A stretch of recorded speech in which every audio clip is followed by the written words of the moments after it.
Well, folks, whoops.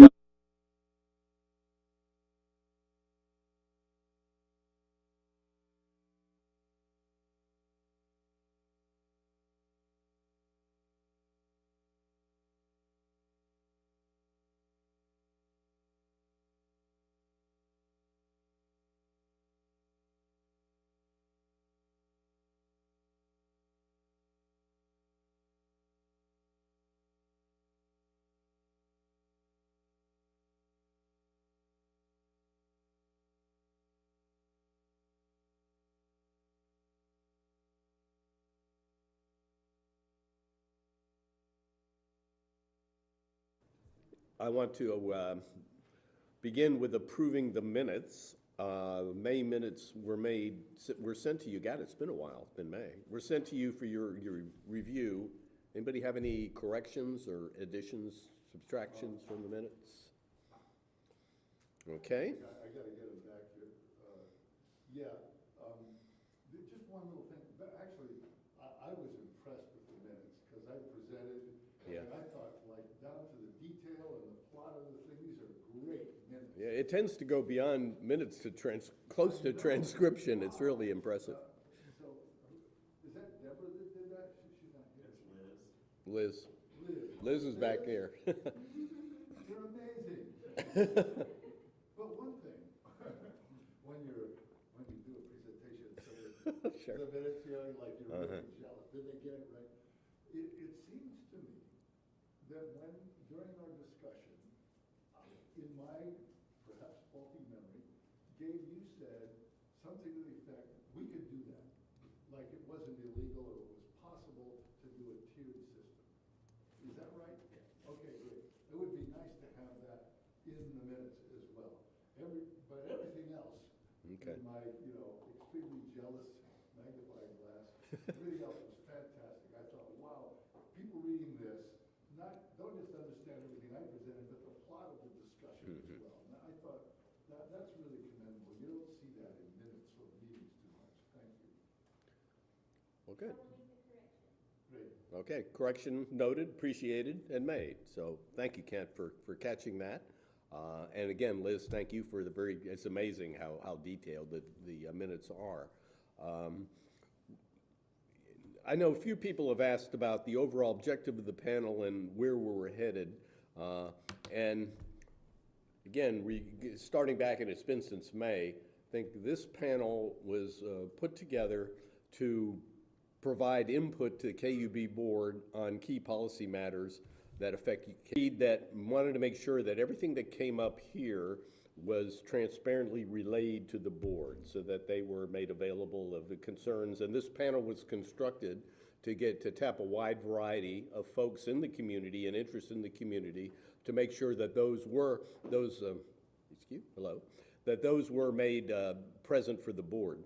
So I just want I think we've been quite detailed, especially on the rates discussion that we're wrapping up today, to have alternative perspectives made available and presented and summarized to the board. So I just wanted to make sure everybody realized that I think we're consistent again, and also on the topics that folks wanted to discuss.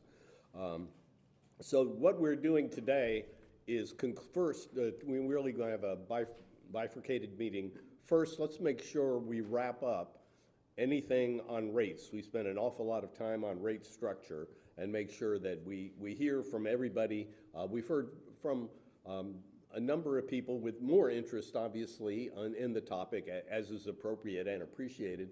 But I just want to make sure and be a little purposeful about calling on other folks to see if you had anything that we needed to add as we wrapped up this rates discussion. Then we will move to the next 30 minutes. Well, we'll see, we're 13 minutes late getting started here, but we'll try to spend the latter part of the meeting, however it's divided, discussing where we go next. And we have the survey topics from original, and we can approach that topic as soon as we finish this wrap up of the rates discussion. One last thing I want to remind everybody is make sure for transcript, for the live streaming of the meeting, that when you speak, you push your button to get your microphone on. We'd had some behind-the-scenes staff assistants doing that for us before if we forgot, but that's not available today, so I would appreciate those who are watching the live streaming or going to be later watching the meeting would be able to hear what you have to say. So any other comments on rates? Stephen? Yeah, thank you, Bill. I appreciate that a component of this meeting is to communicate to KUB and the KUB board, but I would also hope that a component of this group is to actually hear back from KUB and the KUB board about what they've heard and what they, how they react to it, what they can plan to do, because I think only one directional dialogue back in the sense of is not really communication. It's one directional.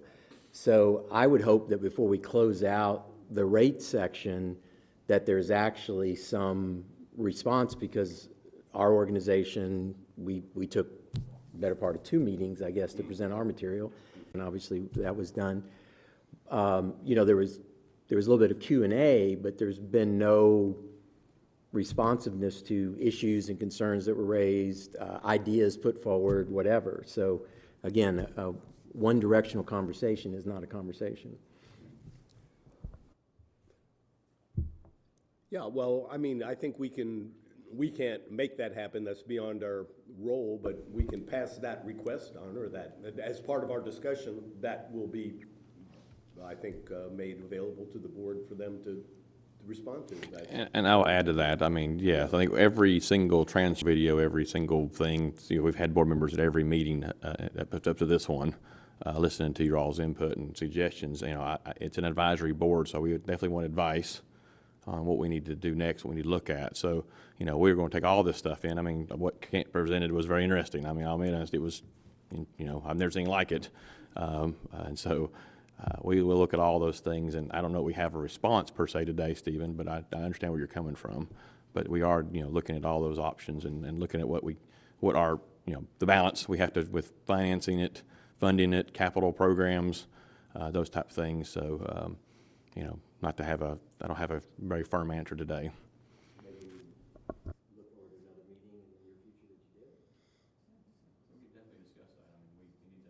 What you're looking for, what you're asking for. I mean, a yay, nay, thumbs up, thumbs down, direction we're headed. What are you wanting? Well, I mean, I think there were, I don't have all of the issues that we brought forward, but we laid out a number of concerns, suggestions, things to try to clarify. I think there was some identification of some information that we weren't in alignment with, and we were trying to we talked about how do we close those gaps so that the information is what folks in the community understand, and what the information they have, the information that y'all have access to. So there was, I think, clearly a request to try to close that gap. I think we had several things that we had brought up that we thought were it'd be good to hear feedback from the board, the staff, and then Kent, I think, put a number of ideas on the table, and I imagine was hopeful that, there would be some dialogue about what's in the realm of possible, and sort of, I mean, we don't have a real clear sense of where KUB is on energy burdens, energy efficiency, and all that kind of stuff. Okay. I mean, now we have, we're on the verge of a historic, piece of legislation at the federal level that's going to open up all kinds of possibilities. And I know, but that, there's a lot there that I think members of the community have been advocating for, encouraging, and this, that, and the other, that is immensely possible. But just, I honestly find it not that useful just to say stuff and then get no response, no feedback, and it's just like, I mean, I can go out and talk to the wall if I wanted to, but that's not going to help. So it would be valuable to have a more interactive dialogue. That's what I consider meaningful public participation, as opposed to just, you know, oh, well, listen, maybe we'll get back to you, maybe we won't. Well, okay, go ahead, Kent. Yeah, I totally agree with that. And you mentioned two areas, efficiency and energy burden. There's overwhelmingly popular ideas to deal with that. And I think on the floor now are proposals. So what about just saying, hey, could you make a counter proposal? Not that it would be binding, but it would be something that KUB could present to this group and say, well, how about that? Here's our idea about how to respond. Do know that, you know, as far as energy efficiency or energy burden, you know, we are talking about that every board meeting. If we're trying to, you know, help our folks get through these, especially this particular summer, which was really, really hot. Hottest summer, they say, ever. We're starting to see in that. So energy burden is a big factor. We have monies set aside for folks who are struggling. And we have done we do a lot of programs. Energy efficiency, we've always been supportive of that. I mean, we can go into detail. I'm just telling you overall, we're a very big fan of that. And always continue to do that. I know one of the requests is to encourage TVA to do more. You know, I think we constantly beat that drum with those programs that make sense and help those who need the help. I think the argument in the past was some of those programs only helped those who had the money, and they weren't helping those who didn't. So hence Home Uplift and Rounded Up, and now what we call those programs, Extreme Energy Makeover, are the programs we have found to be helping those who need it the most to make their houses more efficient and more comfortable. And we continue to fund that for the next decade with the programs. So, you know, we could talk about all of that. So I'm just saying, I'm rambling a little bit, but I'm saying we do a lot of things. I'm trying to not dance around your question as much as, do you want us to, you know, are you asking for a rate proposal change or? Well, let's, I mean, in this course of dialogue, since this entity has been formed, the geopolitical dynamics internationally have changed pretty substantially with the Russian invasion of Ukraine. Natural gas prices have become unhinged. They have historically been consistent and low. That is not going to be our future for the foreseeable future. Right. So yes, we're having a hot summer, but we also have a utility that has made a big bet in fossil gas. And that now is going to start biting consumers because fuel cost recovery is going to start flowing through on the bills. And so we have not only the climatic dynamics of this, but we also have a series of choices that your energy provider are making that have huge consequences for people's bills. And you know, I appreciate that you're saying that you're in dialogue with TVA about energy efficiency, but you know, we don't see it. Yeah. I guess it happens behind closed doors or in invisible ways, but I don't see TVA being responsive to those requests in any serious way. And y'all are the third largest power distributor, you know, in the TVA system, if I understand that correctly. So, you know, I think as a community, we all need to, you know, crank up the discussion level about this, because natural gas prices are not going in the right direction. And I think the stuff that's going on in Europe is only going to exacerbate that. Duly noted. So if I can jump in, because I think you've raised a number of really important topics, but I would actually argue that they are very distinct from the rate conversation that we've been having. I think we, as a board, voted to pursue a very long and very interesting discussion on rates. And Dr. Smith, when you initially kind of began this discussion, it was around what is KUB's reaction to that.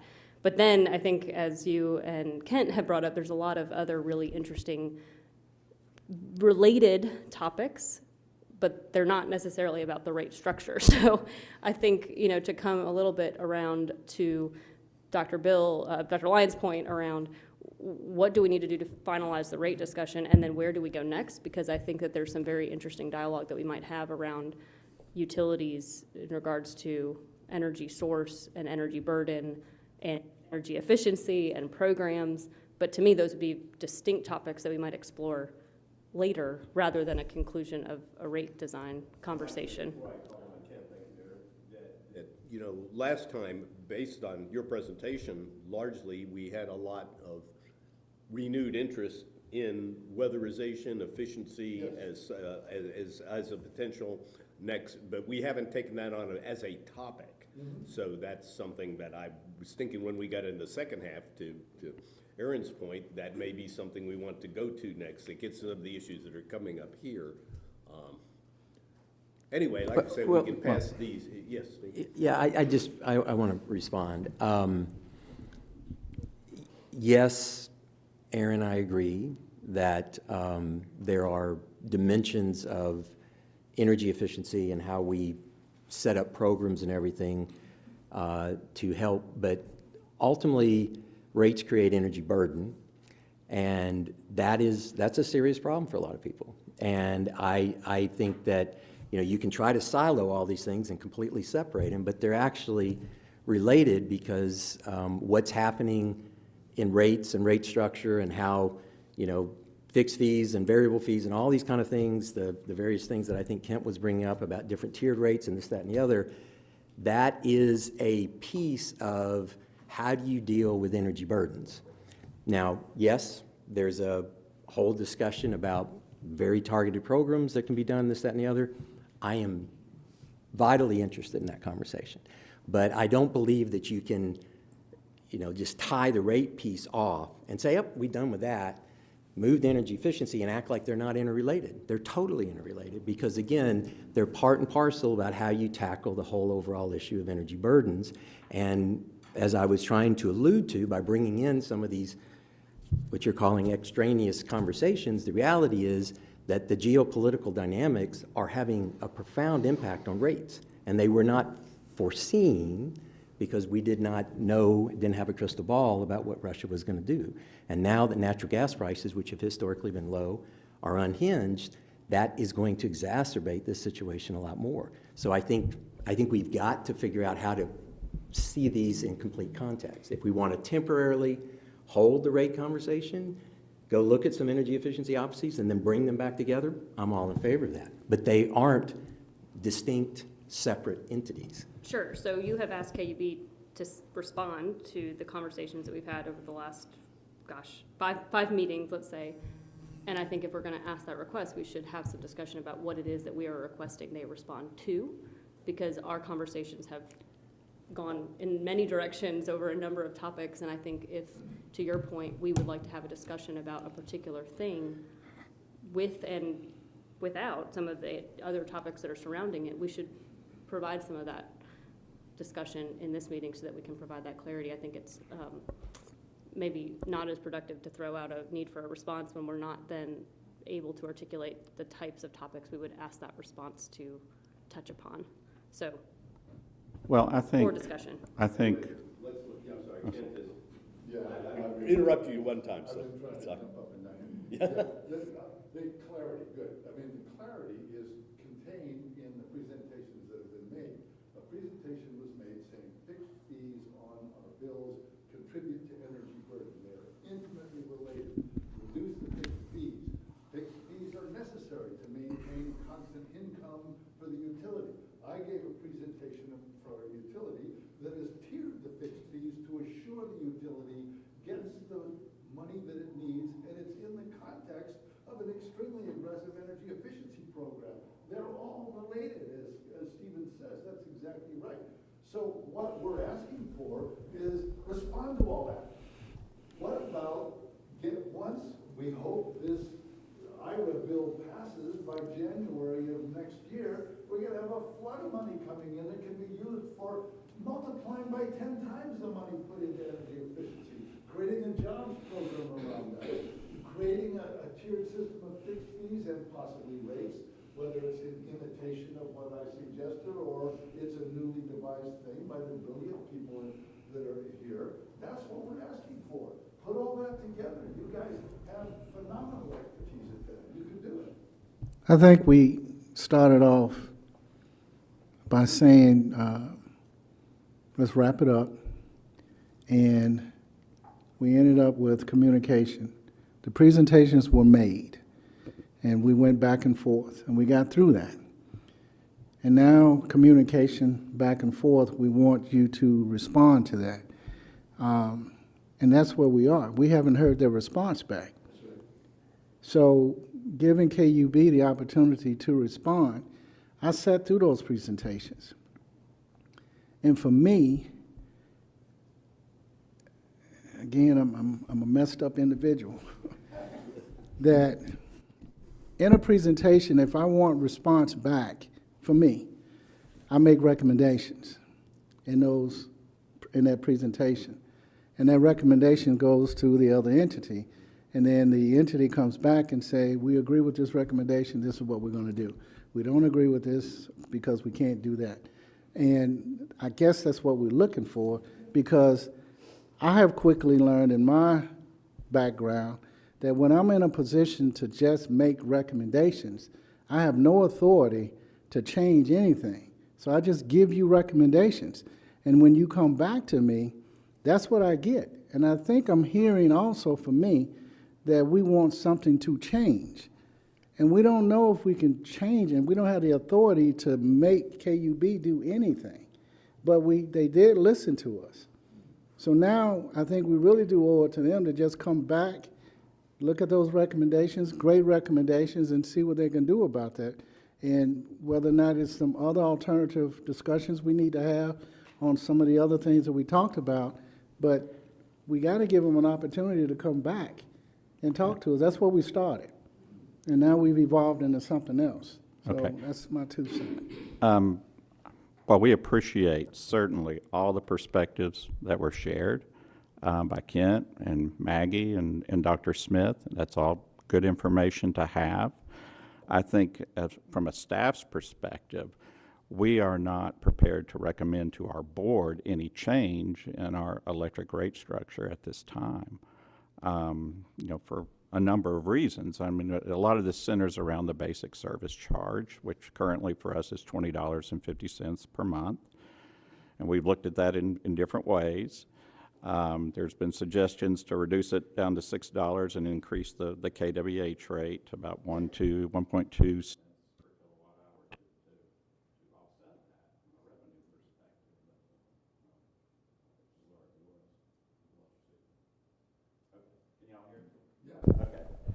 Use mine.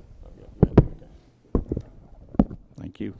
And while we will pass all this information on that you all have provided to the board, and there'll be some level of discussion with the board about that, I think ultimately staff feels pretty good where we are with respect to our electric rate structure.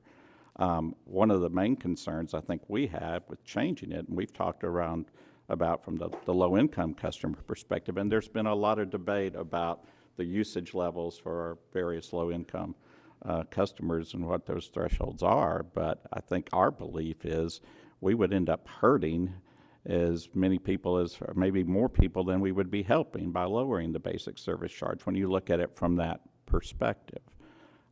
So I think Gabe can chime in, but I think if you're looking for a response, at least from staff, is I think we appreciate all the information. It's all going to be shared with the board. If the board wants us to investigate further a tiered structure or any other type of structure that's been presented, we'll be happy to do that and look at that. I just speak honestly from what staff's perspective is and really what Mike shared over that period of 4 or 5 months, I suppose.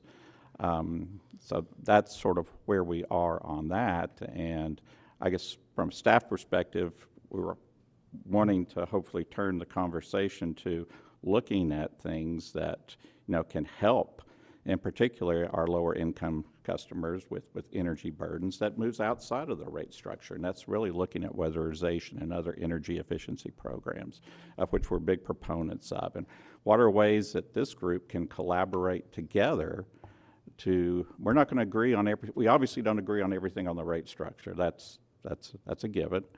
But there are things I think we do agree on, as we do want to help our customers with respect to their energy burdens, in particular our lower income customers. So how can we collaborate to do that? And I think there are ways we can do that, and that's really the purpose of this group. So right. I don't know if that helps any, and I know we're not all going to agree on that, but I think, Dr. Smith, as you said at the outset, we may not all agree on everything, and that's okay.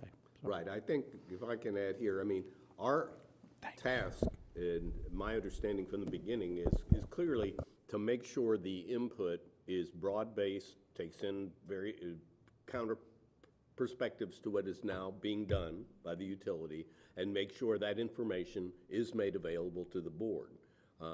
I think to push to basically have a debate or, on it is a step further than I feel that we're empowered to do, and that the next step is to make sure that all this information is forwarded, and I'm comfortable based on the everything that I've heard that it in fact will be. So, yes, I'd like HQ. to add something. So I'm going to peel back out and look at the history of the CAP and where it came from. I mean, the CAP was created so that we avoided a charter amendment that would affect, KUB and how it's structured. And so you look at that, and you look at the role of CAP, and I think this has been questioned a couple times throughout the conversations. But we can talk, and we can have discussions, and we can present information. There is no obligation by the board, there's no obligation by the staff to follow any of the recommendations. That's totally fine from that perspective. But I do think we're advisory. That means that we could either be right or we could be wrong about anything that we talk about. I think one thing the structure here we're sort of missing that I would propose to the group is that it would be kind of nice, it could be helpful to vote in the affirmative or in the not affirmative on whether we as a group, what do we agree with. So for instance, if CAP could take a vote, if we decide at later meetings saying, hey, we actually agree that the rate should be changed, the structure should be changed, and here's how. Right. There's at least clear record, because how Well, are I'm gonna, we? HQ, I'm gonna say, at the beginning, this was always a possibility. Oh, yeah. Now, the political science part of me immediately comes back to, that is very much a function to the assignment of people to this board. Right. We're not an elected body, we're not a representative body, we're an explicitly structured body to make sure that, to have a variety of perspectives on it, to get put through. I think once we get into voting. But it's- on the policy perspective, and you have plenty of experience in history, I understand that. This is a completely maybe green approach to it, right? But I want to lobby it in the room. But from a policy perspective, it might be advantageous to have a clear, anyone can go through hours and hours of transcripts and YouTube videos, but how is that really helpful when the board needs to recalibrate? I mean, let's say hypothetically, the rates aren't going to change. The rate structure is not going to change at this point, it looks like, okay? So let's say IRA gets passed and the credits become available at the start of January, and all of a sudden, hypothetically speaking, and I think this is what you're alluding to, that if we don't plan for the usage now, we might be late to the party. And it would be helpful from a governance perspective, from I think the board's perspective, to say, the CAP, here's a synopsis, here are the things that they believed in, and this is the things that how many members agreed on or not agreed on. So maybe it's not even vote. I mean, vote implies that there's a decision to be made, but maybe it's more of a matter of record of what people agreed with. So Eric? I'd like to build on this because I've seen this similar process work well, but where it works well is when the board, in this case, the decision-making body, which we are not, has specific questions that they pose to us with the supporting material and the conversation and the dialogue to say, we're interested in your opinion on this topic. And I think this is a good thing that we did this, but I want to recall the fact that we kind of pushed the rate issue. It was our decision as a community advisory panel to say, hey, we want to look at rates. That wasn't a question that came from the board to us. So I want to just kind of be mindful of that, because it may be that as we, if we think that there could be this very mutual kind of advisory role that we can provide as we think about other topics, asking the board if they're around the broadband rollout in the low-income program, where they did just that. They said, we want to know your opinion on these things. Have we hit the mark? so to speak, and that was a very productive I dialogue. agree So- with you 100%, and the one problem with our strategy and our trajectory right now, I think, anyone correct me if I'm wrong, but I don't think there's much incentive from the board perspective to now start that cadence. Because if they did, then they're obliged to listen to the feedback and then make certain recommendations, and it's a longer process to govern. And that might not be, that's not a conscious thing, there's no malice, nothing. It's just it's a weird mental tick, right? And so I am afraid, I have thoroughly enjoyed participating on this panel, but I'm really afraid that the structure and how things are being communicated back to the board and sort of the history of everything, I think we can improve, because I just view there's a lot of brain power in this room that's not being fully utilized. And it's okay if people are right or wrong, but I just want everyone to be able to see that months or years down the line, because without that, this moment doesn't exist. It doesn't matter. Can I build on one piece of that? Again, not to dwell just on the rate issue, because there's a whole set of issues. I mean, I'd love to have a conversation about what KUB's plans are with fossil gas, given the trajectory that this country's on and the world's on, and, you know, getting out there and promoting gas when, you know, the world's on fire, so to speak. So, you know, there's lots of rich topics that we can get into.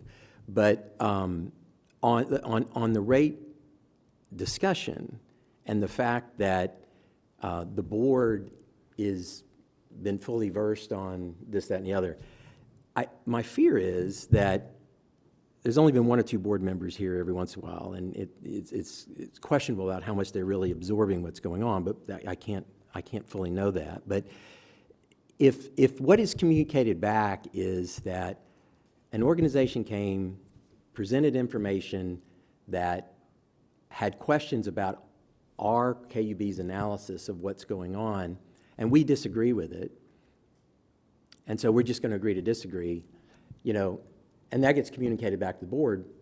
You know, if I'm a board member, I'm like, yeah, okay, staff said, yeah, they're just done. But if there's issues that we tried to highlight that are, I think, information gaps that are what is at the foundation of our disagreement, and we never go back and try to close the gap on that information to identify and resolve one way or the other what is the actual fact here, because KUB says, oh, if we do something on fixed cost, it has a negative impact on our low-income customers.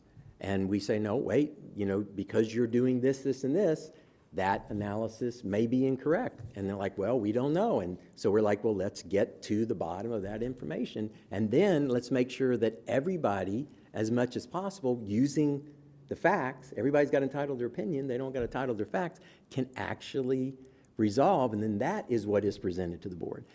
That's the kind of, I think, dialogue that's missing here. It's easy just to say, well, we disagree, done, boom.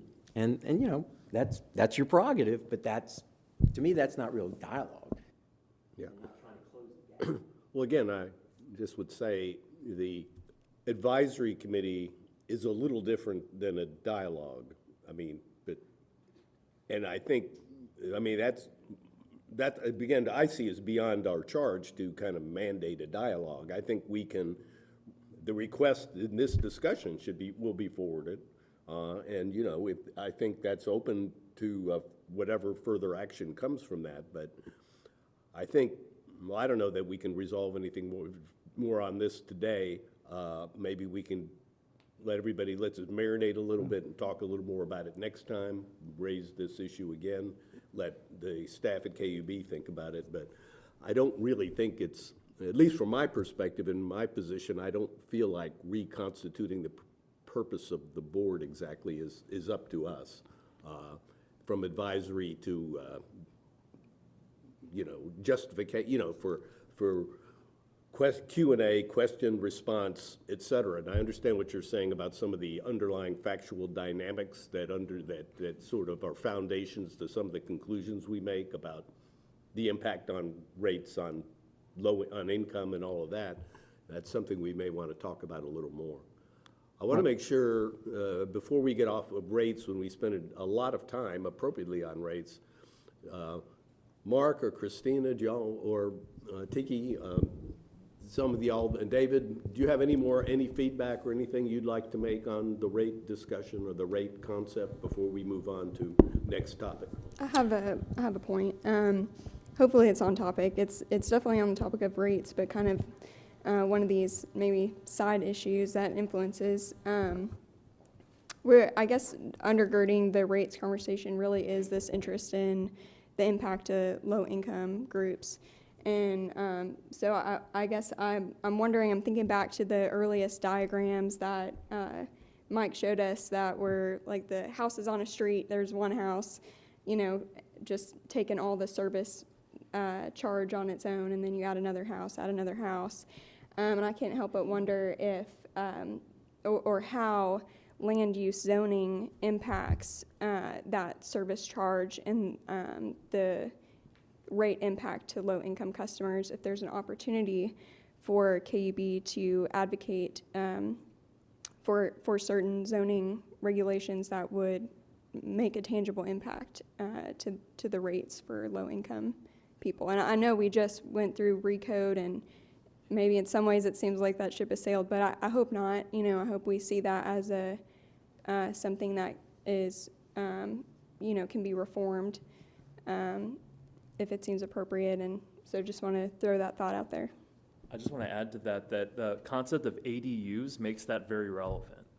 So, and that's something that City Council could actually act on. I mean, that actually has, that could have momentum. So right. I second that. Well, one thing that did appear in the rate discussion, I know Aaron noted this, and I did as well, and we can get around, and this is tied into recode, at least somewhat directly, and definitely the ADU discussion, you're right, is the lower rates and the efficiencies are much more in multifamily than single family. I mean, single family is the most inefficient structure we can have, and one thing recode did was enabled a lot more multifamily development than we did have, even down to duplexes and fourplexes. So I mean, these things are all related in different ways, the type of zoning, the type of structure, as well as the, you know, the actual rate dynamic that goes on top of that. That's true. I want to point out that with recode, the urban neighborhoods that were zoned, I think they were zoned like R2, it's now RN2. Previously, duplexes were able to be built by right, and now they're only able to be built by use on review. So that's an example of, I understand that there are areas that density was significantly, the opportunity for density was significantly increased, but there are other areas where it was decreased. So that's, I mean, that's just an example, and I think the ADU is a perfect example too, that many neighborhood, you know, there are many neighborhood groups that are opposed to density in that regard, but I think recode brought about lower density in our urban neighborhoods, so it's just something to consider. Well, it brought it to people's consciousness, and in all these dynamic. David, did you have anything that you would like to add on the whole rate question? I think the rate question always comes down to the consumer, and I think that's what the consumer is interested in at all times. Mm-hmm. And I think whatever we can do to try to modify rates and make a recommendation of that is in the best interest of KUB and the consumer in providing what it is required under its charter to do. Mm-hmm. Of course, in my area, we deal only with the electric utility. You all have a myriad of other utilities that are available here in Knox County. But where I'm from, you know, what is my rate? Is it going to go up? What's going to happen this winter? That's always the question. Okay. Tiki, any more to add from your perspective? Okay. Well, I know we only have a short amount of time, and I think we have not resolved all of this right now, but this is something, good questions have been raised, and let's think about that a little and revisit it the next meeting. Well, Bill, just one other thing. I think right. As far as the information, the presentations, the dialogue being shared with the board, but I think it's, you know, in fairness, we need to point out that this is really what Southern Alliance for Clean Energy is asking for. And it's not just, here's a bunch of charts and look through them, anything like that, there's specifics there. And the same for Kent's presentation as well, is really, here is the heart of the proposal, here's what it really means. Again, it's just as opposed to saying, here's information, look at it, and what have you. But I guess I don't understand what you mean we're asking for. What do you, I mean, I'm trying to understand the context of that. I think it's just making sure that you all are aware that what we put before the board is what you've presented, is that this is, there's specifics there, there's recommendations, there's things that you're asking for. We're not just providing a bunch of information, and that's the end of it. Okay, well, I guess my point was that there seems to be an underlying factual dispute that I think that between KUB and our organization and some other organizations in the community that are digging into this, that I think we can close that information gap between what you all say is happening and what our analysis says is happening. And I don't think the board is being privy to the fact that that gap is there and that it can be closed if there's a will on the part of KUB to dig into the information a little bit more. I mean, I'm happy at the end of a deliberate process where we have come to the factual agreement on what the facts actually are, and we agree to disagree. But what's happening right now is, there's like facts and then there's alternative facts, and so somebody's got to close that gap, and so I think that's the problem, because I don't think the board has the ability to close that gap unilaterally. And so it takes some technical analysis, it takes some understanding, it takes some additional digging in, and I think part of our request is let's close that gap and let's resolve this issue once and for all. Are fixed fees really in the interest of low-income customers, or are they not? And I think that question still is outstanding, and unfortunately, until we get agreement on what the facts are, I think that question looms large. And so, and again, it's available to do. It's just a matter of having the commitment to do it. And I think to dig in, like the question, if I recall the presentation, is specifically around the analysis of usage for customers who are considered low income by whatever definition the query defines.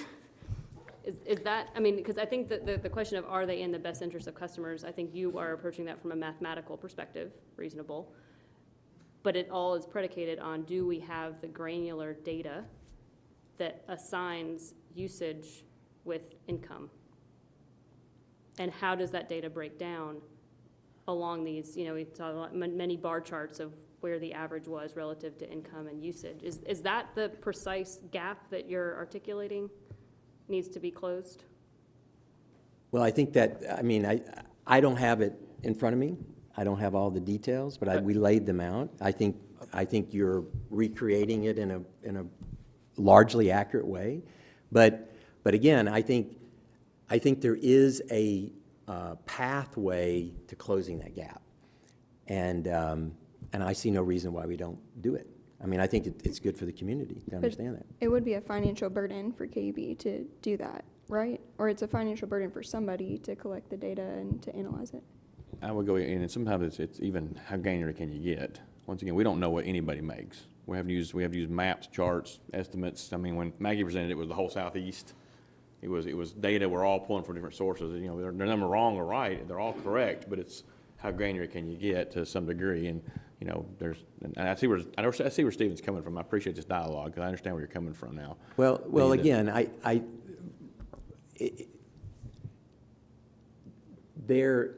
there may be a point at which we've hit what is reasonably available, yeah. And I'm a rational person. I can understand that, but I don't know that there has been that level of due diligence. And I know that there were some other groups in the community that were attempting to do that, and they got to a point, and then it got shut down. Is the way it's been communicated back to me. So I have not been, intimately in the granularity of all of that. Some of my staff have, and I have been in dialogue with some of the other groups that have looked at that. But the way it has been communicated back to me is that we haven't really had that commitment to close the gap and really see what the limits are. Now, maybe KUB's done more than they've communicated to us or to some of the other community groups, and y'all have determined this is it.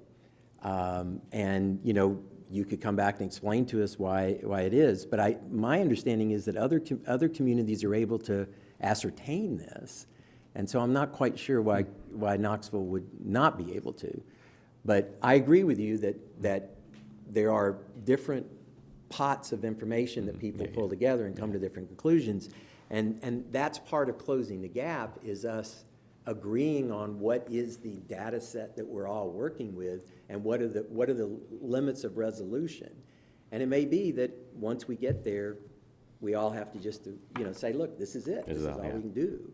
You're talking about a research design, basically, that would have that to be the question. And since you don't have, nobody has, by anybody, the census, I guess, to some degree, would be a route to go down. But even there, at the individual level, the income of the house and the utility bill. So how do you get a design that in a reasonable way gets you there with whatever data are available? And, that's sort of what's out there. I guess what I'm looking for is, what's the can-do attitude to try to get to the fundamental basis of this question, as opposed to, we looked at it as, it's just not Well, there. I think from our perspective, when we looked at the 2021 LIHEAP data, which was like 8,400 of our customers, and we had that chart that showed, I don't remember the numbers. I remember the chart. 54% were above this, like above 1,000 kilowatt hours, 46 per month, 46% was below. That to us seemed like a pretty good representative sample. I think if you were a statistician, you would say, 8,400 of your lower income customers is probably a decent percentage of that. And then I think it's a question of, I don't know personally of the time, the resources, and what it would take to try to expand that. And because I know you presented, I believe, from a state perspective on LIHEAP, if I recall correctly. Well, and the fact that LIHEAP did capture the complete population. Yeah, as I think that was your also point. And so the question is, is LIHEAP the best proxy, or is there a more accurate way to sort of get at that? And again, I don't want to relitigate that right here. Yeah, I sure. think what I'm trying to do is, at a higher level, say that there is a factual basis for the disagreement. The question is, are we done, or are we going to try to close that factual gap so that everybody feels, at least some of us feel better about, whether that question has been fully resolved or not. And there's, again, it's not, and I guess the reason I was responding, you're saying this is a SACE request, there are other groups in the community that are not represented here that have been looking at these issues and have come to you, and as I understand, and tried to have dialogue with you. So, as a community representative to some degree, I'm speaking not only for my organization, but other organizations that feel like this is an unresolved question. And I think getting better clarity when you start looking at some of these other issue sets, like energy efficiency programs and how you do and everything like that, is LIHEAP the only metric that you make a determination about whether you're going to go in and do programs with, some of these communities and stuff? I mean, this is, I think, there's a whole nest of things about trying to deal with this energy burden issue that if we don't even have the foundation of factual agreement on what is the population of the low-income concern that we're dealing with, then I think it has impacts in other ways. But again, I'm not going to represent myself to be expert. I have people on my staff that are much more in the granularity of this. I have people that I've dialogue with in the community that have, looked at this in greater detail. And again, it's an unresolved question. And I'm not quite sure that leaving that gap is really useful. But, maybe. Okay. So Well, what I'm hearing, and back in this, you present it, we present it. the volley's back on you now. And if we're trying to close this out by just talking about it right now, it's not going to go away. So what is your volley back in a formal setting, back your formal response to this? Because that's what I hear, that it's not going to go away just talking about it. So based on all the information that you got from us and what we heard from you, what is the formal response back to us? And then we see, have we closed anything? Do we have something else we need to work on? That's what I'm hearing. And so we're not going to talk our way out of it. We just need probably a formal response back based on what was presented and go from there, because obviously there's more work to be done. It seems to me that there's just a disagreement about what is actually sufficient data. And KUB believes that they have sufficient data to make the decision that they're making. And your perspective, or this perspective of the community, is that it's not. And so I don't know, I mean, I don't know if it can be resolved, I guess. I'm going to throw that out there, that there would need to be perhaps compelling reasons enough compelling to KUB that this data set is incomplete. We might be talking different languages because we have to select our next topic, right? Because I don't know why this one's 60 minutes and not like 90. Like, I don't understand that. I'm willing to stay. Yeah. But, well, I mean, that might not be fair for anyone to, like, Right. I have family commitments that I have to Right. go back to. I would have planned the 90 if Right. it was planned to 90. But it's interesting what you're saying is that if maybe the requests are made in a particular format, you would feel comfortable relaying them to the board in a formal manner. That's what I heard. And what I heard was that your presentations didn't meet that format. It's not criticism, it's just like, maybe there is a different template, if you will, that would offload the analysis on the KUB staff, and so you're truly using this as a conduit to get to the board?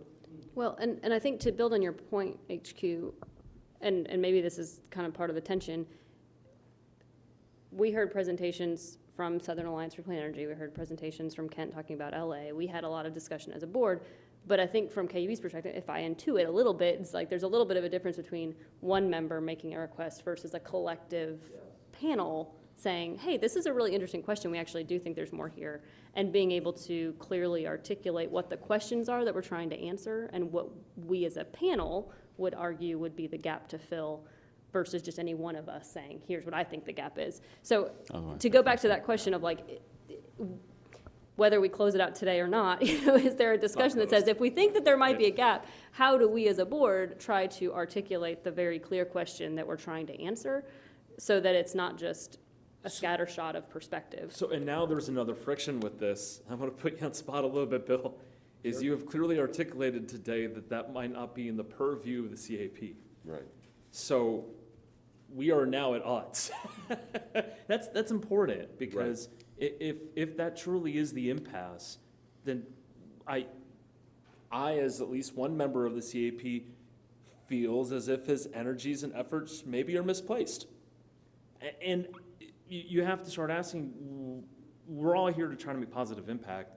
Right. So if that's a guardrail, and if we don't agree with that, then what do we do? Right. That's significant.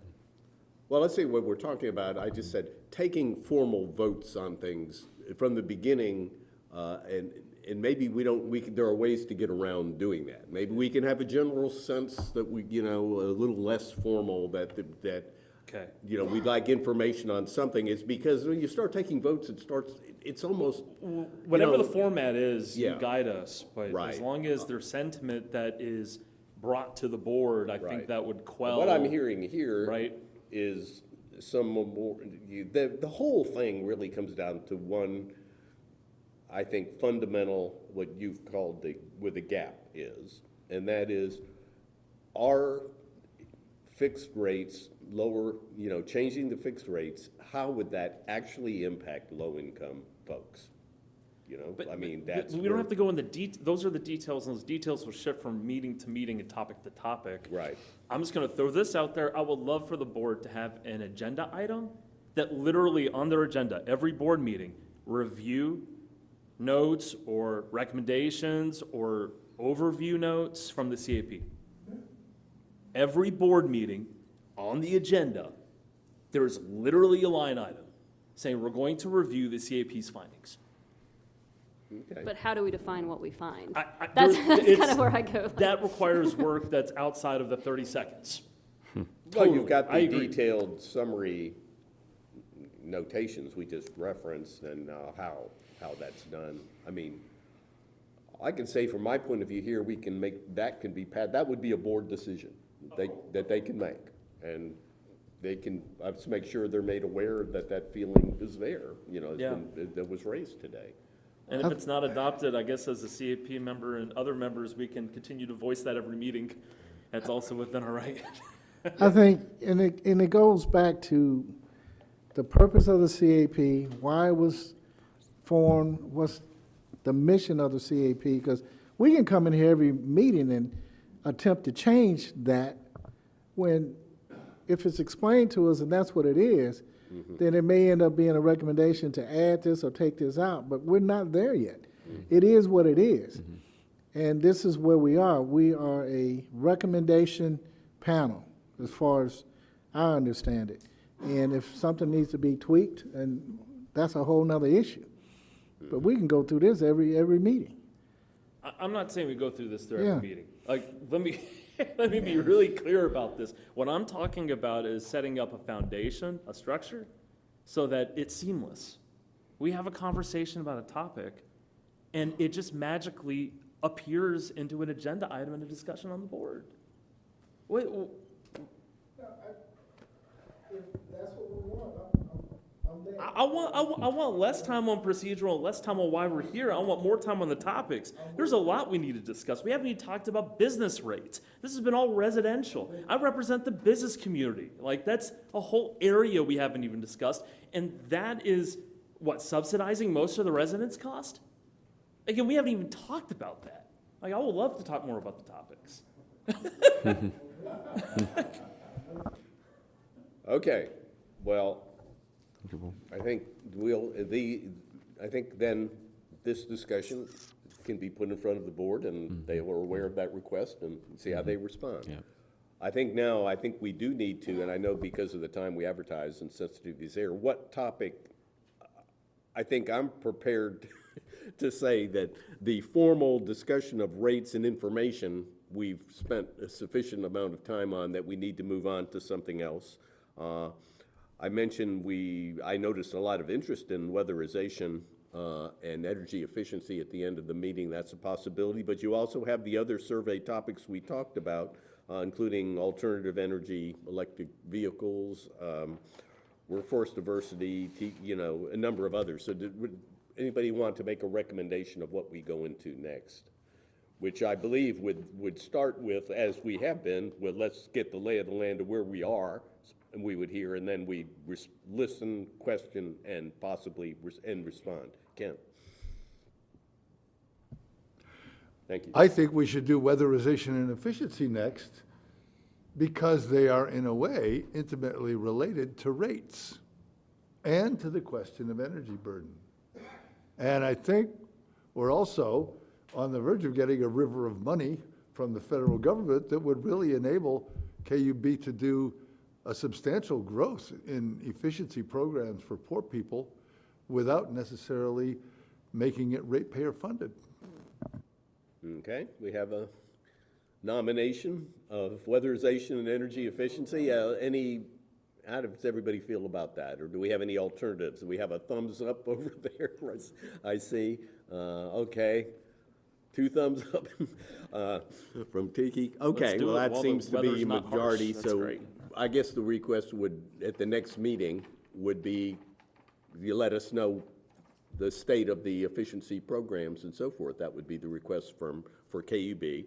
And then we can we always have the opportunity to further discuss some of the kind of function of the panel and response questions we raised today, though we haven't foreclosed discussion of that. That's nothing we could have made a decision on today, you know, finally anyway.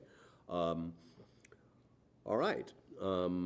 Is there anything else anybody would like to bring up before we end? Oh, I know one thing is, next meeting. Do we want to keep meeting monthly, or do you want to go to bi-monthly? That is the question. There's a couple people have raised about our frequency. Of course, saying that we hadn't met for a good while, so we're hardly burned by monthly. But does anybody have any strong feelings about whether we meet monthly or go to bi-monthly on these meetings? I say monthly. I'm just going to throw that out there. I think there's a lot going on, and it could help the organization if we talk about things every month. I think anything less, it's just going to become stagnated and prolonged and pushed out. Yep. But monthly, at least something that has the appearance to be moving. Okay, and then we'll send out, there's some who aren't here that we may want to send out a doodle poll on some of this, but I'm hearing a sense of monthly from this group. Given the next meeting would fall on September 1st, which is right before Labor Day. Yeah, that was one of the questions about whether we want to. Whether, if you wanted to do one in September, do you want to shift the date? Yeah, September 1st is going to run into some travel right around Labor Day, so that may be as part of the reason we wanted to discuss this. Any feelings about that? Week after? Any objection? Yeah. Well, just wondering whether that might be problematic because it's near Labor Day. If not, well, I tell you what, since people aren't here, we'll do a doodle poll on that. Okay, we'll make sure that everyone gets represented. Just want y'all to be thinking about that.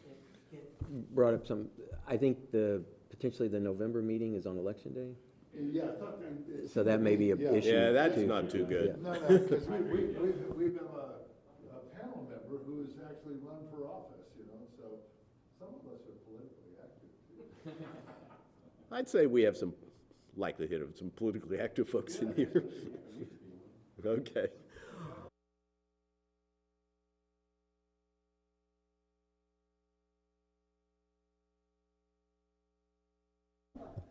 So what are we doing for September? We're going to send out a poll, TBD. But it is, because Aaron drives on everybody's calendar right now for September 1st. We want to make sure it wasn't a bad day given the holiday week. Yeah. It works great, we'll keep it there. Okay. Very good. Well, with that, appreciate your staying the extra 12 minutes and the conversation today, and we'll be together whenever that next meeting ends up happening. Thanks, everybody.